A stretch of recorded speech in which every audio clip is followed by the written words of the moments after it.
ನಮಸ್ಕಾರ ಸ್ನೇಹಿತರೆ. ಒಳ್ಳೆಯ ವ್ಯಕ್ತಿಗಳಿಗೆ ಶತ್ರುಗಳು ಹೆಚ್ಚು. ಆದರೆ ಇಂಥವರ ಮನಸ್ಥಿತಿ ಹೇಗೆಂದರೆ, ಒಬ್ಬ ಒಳ್ಳೆಯ ವ್ಯಕ್ತಿ ತಮ್ಮ ಬದುಕಿನಲ್ಲಿ ಸಂತೋಷ ಮತ್ತು ನೆಮ್ಮದಿಯಿಂದ ಇರಬೇಕೆಂದರೆ ಕೆಟ್ಟ ವ್ಯಕ್ತಿಗಳು ಮತ್ತು ಶತ್ರುಗಳ ಎದುರು ತಾಳ್ಮೆ ವಹಿಸುತ್ತಾರೆ. ಅಂದರೆ ಕೆಟ್ಟವರೇ ಇರಲಿ ಅಥವಾ ಶತ್ರುಗಳೇ ಇರಲಿ, ಪ್ರತಿಯೊಬ್ಬರ ಹತ್ತಿರನೂ ತಾಳ್ಮೆಯಿಂದ ಮಾತನಾಡುವುದು, ತಾಳ್ಮೆಯಿಂದ ವರ್ತಿಸುವುದು, ಇನ್ನೊಬ್ಬರ ವಿಷಯಕ್ಕೆ ತಲೆ ಹಾಕದೇ ಇರುವುದು, ಶತ್ರುಗಳನ್ನು ಕೂಡ ದ್ವೇಷಿಸದೇ ಇರುವುದು, ಬೇರೆಯವರು ಜಗಳ ಮಾಡುವಾಗ ದೂರದಲ್ಲಿಯೇ ನಿಂತು ನೋಡುತ್ತಾರೆ ಅಥವಾ ತಲೆ ಕೆಡಿಸಿಕೊಳ್ಳುವುದಿಲ್ಲ. ಬೇರೆಯವರು ವಿನಾಕಾರಣ ತನ್ನ ಮೇಲೆ ಕೋಪಿಸಿಕೊಂಡು ಜಗಳಕ್ಕೇನಾದರೂ ಬಂದರೆ ಅಂತಹ ಸಮಯದಲ್ಲೂ ತನ್ನ ವ್ಯಕ್ತಿತ್ವವನ್ನು ಕಾಪಾಡಿಕೊಳ್ಳಲು ತಾಳ್ಮೆ ವಹಿಸುತ್ತಾರೆ.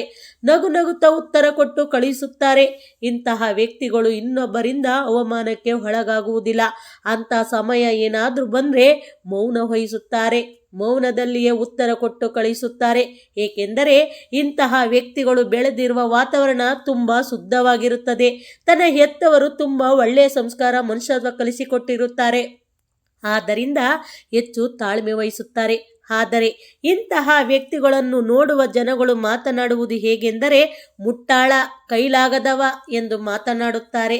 ಆದರೂ ಕೂಡ ಒಳ್ಳೆಯ ವ್ಯಕ್ತಿಗಳು ಜನಗಳ ಮಾತಿಗೆ ಸ್ವಲ್ಪ ಕೂಡ ತಲೆ ಕೆಡಿಸಿಕೊಳ್ಳುವುದಿಲ್ಲ. ಜನಗಳು ಹೇಗಾದರೂ ಮಾತಾಡಲಿ, ಆದರೆ ನಾವು ಹೆಚ್ಚು ದಿನ ನೆಮ್ಮದಿ ಸಂತೋಷದಿಂದ ಈ ಸಮಾಜದಲ್ಲಿ ಬಾಳಬೇಕೆಂದರೆ ನಮ್ಮ ತಾಳ್ಮೆಯನ್ನು ಕಳೆದುಕೊಳ್ಳಬಾರದು ಎಂದು ತಿಳಿದುಕೊಂಡಿರುತ್ತಾರೆ. ಆದರೆ ಯಾವ ವ್ಯಕ್ತಿ ಹೆಚ್ಚು ಕೋಪಗೊಳ್ಳುತ್ತಾನೋ ಅಂತಹ ವ್ಯಕ್ತಿಗಳಿಗೆ ನೋಡುವ ಜನಗಳು ಮಾತನಾಡುವುದು ಹೇಗೆಂದರೆ, ಕೋಪಿಷ್ಟ, ಹಾಳಾಗಲಿ, ಸಾಯಲಿ, ಇಂತಹ ವ್ಯಕ್ತಿಗಳು ಭೂಮಿ ಮೇಲೆ ಬದುಕಬಾರದು ಎಂದೆಲ್ಲ ಮಾತನಾಡುತ್ತಾರೆ. ಆದ್ದರಿಂದ ಸ್ನೇಹಿತರೆ, ನಾನು ಹೇಳುವುದೇನೆಂದರೆ, ನೋಡುವ ಈ ಸಮಾಜಕ್ಕೆ ಒಳ್ಳೆಯವರಾಗಿದ್ರೂ ತಪ್ಪು, ಕೆಟ್ಟವರಾಗಿದ್ರೂ ತಪ್ಪು ಅಂದ ಮೇಲೆ ಬೇರೆಯವರಿಗಾಗಿ ನಾವು ಬದುಕುವ ಅವಶ್ಯಕತೆ ಇಲ್ಲ. ಭಗವಂತನಿಗೆ ಮೆಚ್ಚುವಂತೆ ಒಳ್ಳೆಯ ವ್ಯಕ್ತಿತ್ವ ಗುಣಗಳನ್ನು ಹೊಂದಿ ತಾಳ್ಮೆಯಿಂದ ಬದುಕಬೇಕಷ್ಟೇ.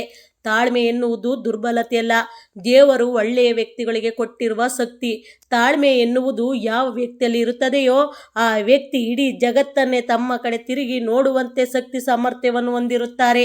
ಯಾವ ವ್ಯಕ್ತಿ ತಾಳ್ಮೆ ಕಳೆದುಕೊಳ್ಳುತ್ತಾರೋ ಅಂತಹ ವ್ಯಕ್ತಿಯನ್ನು ತನ್ನ ಕುಟುಂಬದವರೇ ತಿರಸ್ಕಾರ ಮಾಡುತ್ತಾರೆ. ಹೇಗಾದರೂ ಸಾಯಲಿ ಎಂದು ಒಂಟಿಯಾಗಿ ಬಿಡುತ್ತಾರೆ. ಇಂತಹ ವ್ಯಕ್ತಿಗಳು ಸಂಬಂಧಿಕರು, ಸ್ನೇಹಿತರು, ಅಕ್ಕಪಕ್ಕದವರು ಎಲ್ಲರನ್ನು ಶತ್ರುಗಳನ್ನಾಗಿ ಮಾಡಿಕೊಳ್ಳುತ್ತಾರೆ. ಹೇಳಬೇಕೆಂದರೆ ಹೆಚ್ಚು ದುರ್ಬಲತೆಯನ್ನು ಈ ಸಮಾಜದ ದೃಷ್ಟಿಯಲ್ಲಿ ಹೊಂದಿರುವಂತಹ ವ್ಯಕ್ತಿಗಳಾಗುತ್ತಾರೆ. ತಾಳ್ಮೆ ಇಲ್ಲದವರ ಮನಸ್ಥಿತಿ ಹೇಗೆಂದರೆ, ಸಣ್ಣ ಪುಟ್ಟ ವಿಷಯಕ್ಕೂ ಕೋಪ ಮಾಡಿಕೊಳ್ಳುತ್ತಾರೆ. ಇನ್ನೊಬ್ಬರಿಗೆ ಹೊಡೆಯುವುದು, ಬೈಯುವುದು, ಸುತ್ತಮುತ್ತಲಿನ ಜನಗಳನ್ನು ಶತ್ರುಗಳನ್ನಾಗಿ ಮಾಡಿಕೊಳ್ಳುವುದೇ ಉದ್ದೇಶವಾಗಿರುತ್ತದೆ ಹೊರತು ಒಳ್ಳೆಯ ರೀತಿಯಾಗಿ ಬದುಕುವ ಉದ್ದೇಶವಾಗಿರುವುದಿಲ್ಲ. ಇಂತಹ ವ್ಯಕ್ತಿಗಳು ತಮ್ಮ ಕೋಪವನ್ನು ಇನ್ನೊಬ್ಬರ ಹತ್ತಿರ ತೋರಿಸಿ ಯಾವ ಕ್ಷಣದಲ್ಲಾದರೂ ಕೊಲೆಯಾಗುವ ಸಾಧ್ಯತೆಗಳು ಹೆಚ್ಚಾಗಿರುತ್ತದೆ. ಆದ್ದರಿಂದ ಒಬ್ಬ ವ್ಯಕ್ತಿಗೆ ತಾಳ್ಮೆ ಎನ್ನುವುದು ಅತ್ಯವಶ್ಯಕ. ತಾಳ್ಮೆ ಇರುವಂತಹ ವ್ಯಕ್ತಿಯ ಎದುರು ಶತ್ರುಗಳು ಇದ್ದರೂ ಒಳ್ಳೆಯವರಾಗ್ತಾರೆ. ಆದರೆ ಇಂತಹ ವ್ಯಕ್ತಿಗಳನ್ನು ದುರ್ಬಲರೆಂದು ತಿಳಿಯಬೇಡಿ. ಇಂತಹ ವ್ಯಕ್ತಿಗಳ ನಡತೆ ಗುಣಕ್ಕೆ ಗೌರವ ಕೊಡಿ. ತಾಳ್ಮೆ ಇರುವ ವ್ಯಕ್ತಿಗಳ ಹತ್ತಿರ ಸ್ನೇಹ ಸಂಬಂಧವನ್ನು ಬೆಳೆಸಿ. ತಾಳ್ಮೆ ಇಲ್ಲದವರ ಹತ್ತಿರ ಕುಟುಂಬದವರಾದರೂ ಸರಿಯೇ ಅಥವಾ ಸ್ನೇಹ ಸಂಬಂಧಿಕರಾದರೂ ಸರಿಯೇ ದೂರದಲ್ಲಿರಿ. ಇಲ್ಲದಿದ್ದರೆ ಇಂತಹ ವ್ಯಕ್ತಿಗಳು ಯಾವ ಸಮಯದಲ್ಲೂ ಬೇಕಾದರೂ ತಮ್ಮ ಕೋಪಕ್ಕೆ ನಿಮ್ಮನ್ನೇ ಬಲಿ ಮಾಡಬಹುದು. ಎಚ್ಚರಿಕೆ ಇರಲಿ.